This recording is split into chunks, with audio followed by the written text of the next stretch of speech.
ndaka mkoma wawingidi vakabudisa song yavo. Song iya inakidza actually munhu wese, everybody.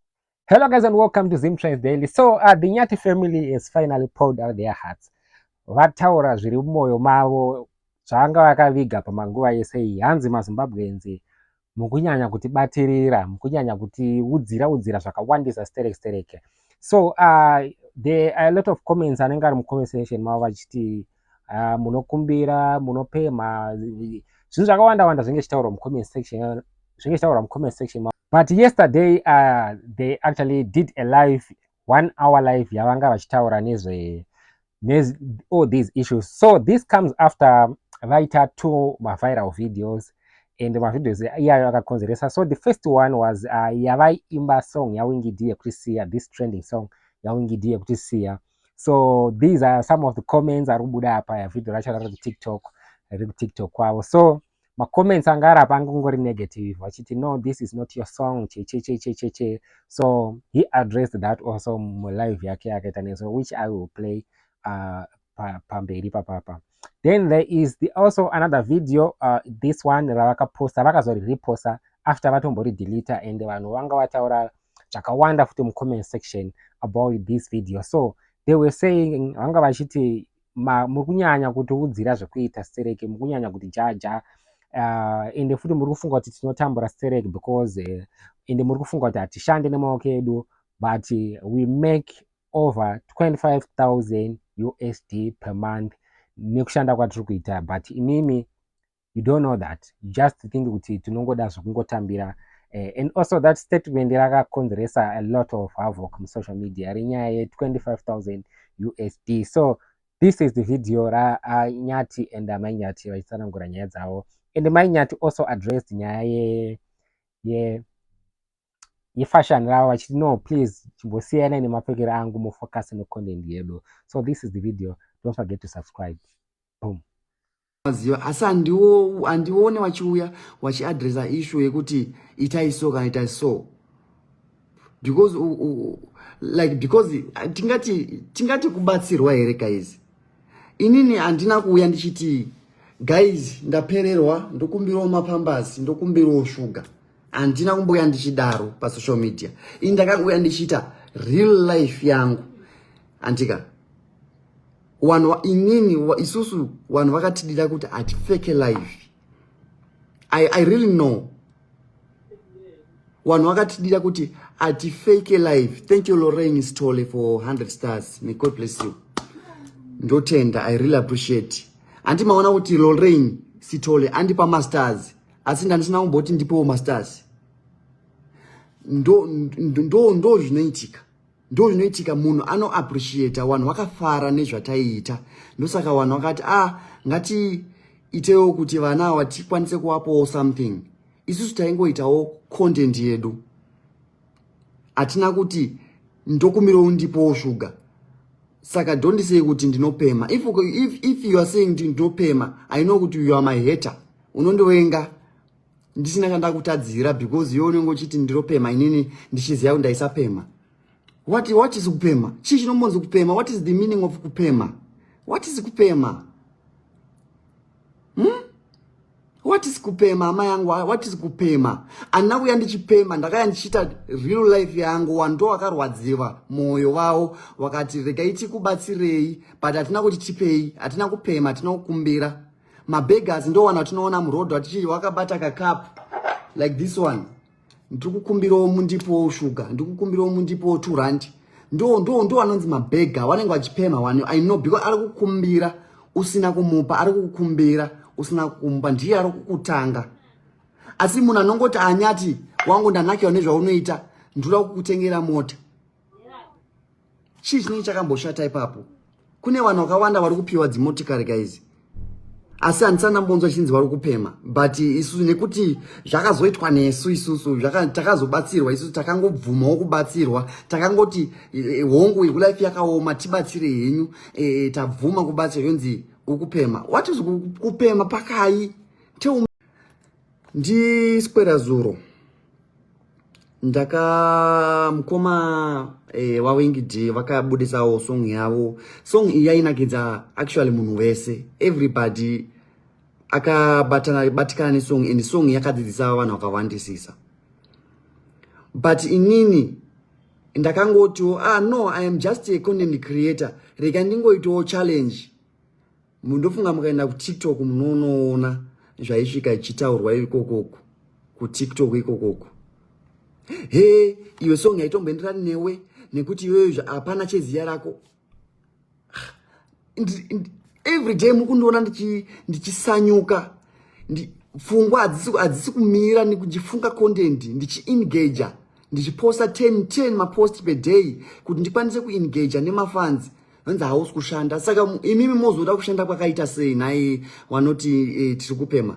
Mozoda kushanda kwakaita sei, kushanda kwamuda kwakaita sei, kubata foshoro here ndo kushanda here kwamunotaura kuti ndo kushanda kwatingareva kuti ndo kushanda kwekuti vanhu havazoti uri kupema. Tiri ma-content creators, ndo basa redu. We are earning over 25,000 USD. Ndazotaura nhasi. We are earning over 25,000 USD every month. Ndozi tiri kupema pachi. Tiri kushanda guys, tiri kushanda. We are working, hatisi kupema, we are working. Tiri kushanda. Daini ndakangogara ndikuenda karara, hapana kana company yaiuya ichiti nyati ndikumbiriwo kuti ndinokuitisa zvakati kuti ndikwanisewo kulifta zita rangu. Ipapapo ndo zvandiri. Handizvoba guys. Pane video ratakaita nezuro. Video iroro regai ndikunyatso kutsanangura maitira takariita. Takaisa kamera apa. Handitika. Ndobva ndati like mamwe mavideos anotodzidzisa. Handika. Mamwe mavideos anotodzidzisa. Mavideos anotodzidzisa. Takaisa nini kamera apa. Ndobva ndarara apa. Mainyati ndobva ndati chirarawo pasaidi pangu. Tobva taita kunge tiri kuchodana. Yanga itori baby kiss. I think pa video iroro vanhu makatozviona kuti yanga itori baby kiss yatakaita. Taita baby kiss iyoyoyo. Inini ndakabva ndati no mainyati tichaita ngetarara. Handika. Ndobva ndazoti mainyati chibva pambedha chinobata kamera wonyatsondishuta engo yangu zvakanaka. Ndobva ndaita kunge ndiri kudaiso magumbezi handitika. Then tobva tazoisa toisa kamera pa tripod zvakare wodzoka ndika. Then wondirowa magobo kana wondirowa homo kuti zviite kunge tangodaiso ndikaita kunge ka 2 minutes man. It's just a content ku-engage. Antika ku-engage. Saka ndakaona taitukirwa zvakanyanya nevanhu makurasa hunhu chichibvisai. After tabvisa video iroro mabvisirei video iroro atichazivi kuti tofamba in which direction, because tikaita chakanaka tinongotukwa, tikaita chakashata tinongotukwa. But inini I don't see chinhu chakaipa, because iwe ukaita chinhu chakaipa pa social media auchioni chiripa chigaripo. Ora ndikazopinda ndiri kuengage nafans acho andika imosva futi ungotukwa kutukwa chete. Inini pachokwadi cheko munoziva handisi munhu wekuti ndinoraramira kuti sezvo ndahora kana ndine mari ndido nditotenge mazibhege ehembe ndikati ndichene.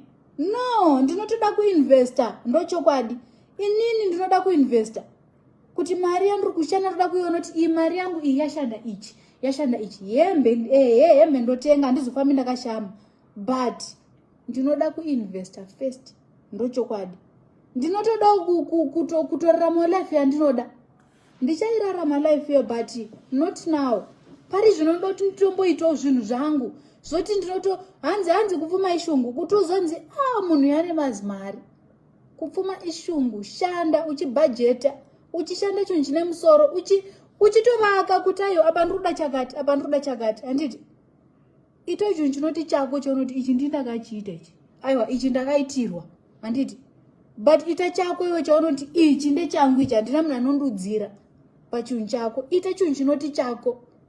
Senini handiraramiri zvezvoti sezvo ndatobvisa mahepisi angu ndakutofanira kuti nditonurukwe mamwe noti ndinozonzi zvakati. No, ini kana chitoona kuti situation haisi kutondibvumira izvozvo handiti.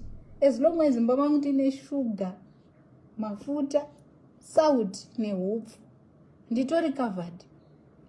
Ndakakura nchinzi usaende kunokumbira sauti kumba kwemunhu, gutsikana nezvauinazvo. Ende zveshuwa ndiri munhu anogutsikana nezvinhu zvandinenge ndinazvo.